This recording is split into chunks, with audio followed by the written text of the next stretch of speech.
Balita election naman, ilan sa mga re-electionists ang nanguna sa isinagawang senatorial survey ng social weather stations.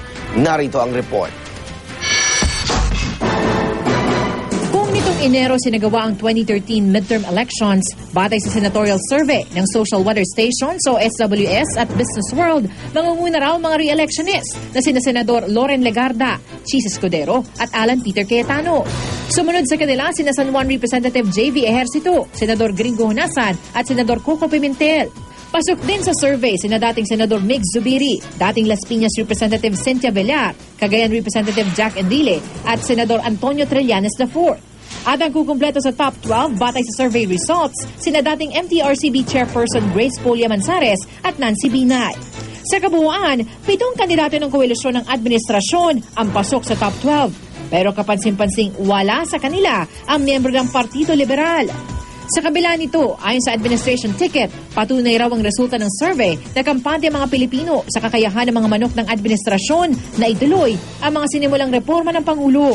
Iginagawa rin ng United Nationalist Alliance o UNA na 8 kandidato mula sa kanilang koalisyon ang pasok sa top 12. Gayunman, mapapansing 3 sa mga kandidato nila ay mga common candidate o manok din ng administrasyon. Tanong tuloy ng ilan, kaninong kampanya kaya sila sasali? Welcome to join us at any time they are free and their schedule permits.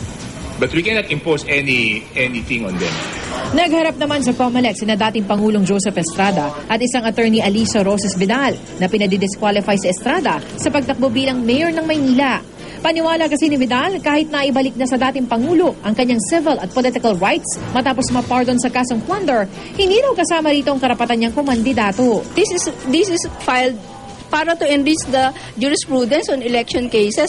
Kawawa ako as a voter in the city of Manila. I want to be sure na yung vote ko will be counted. Baka later on ma-disqualify siya. Sayang na yung boto. Pero ayon kay Estrada, pakanao man na ito ng kalaban niyang si Manila Mayor Alfredo Lim dahil dating abogado raw ni Lim si Vidal. It's all purely harassment. I don't know what the dirty Harry means. It might mean dirty tricks. So you think si Mayor Lim po ang nasa likod ng kaso? Sa tingin niyo? Of course. Bagamat kinumpirma ng kampo ni Lim na dati niyang abogado si Vidal, wala raw siyang kinalaman dito. At sa halip ay sariling desisyon daw ni Vidal ang pagsasampa ng reklamo. Para sa saksi, Salima Rafran, nag-uula.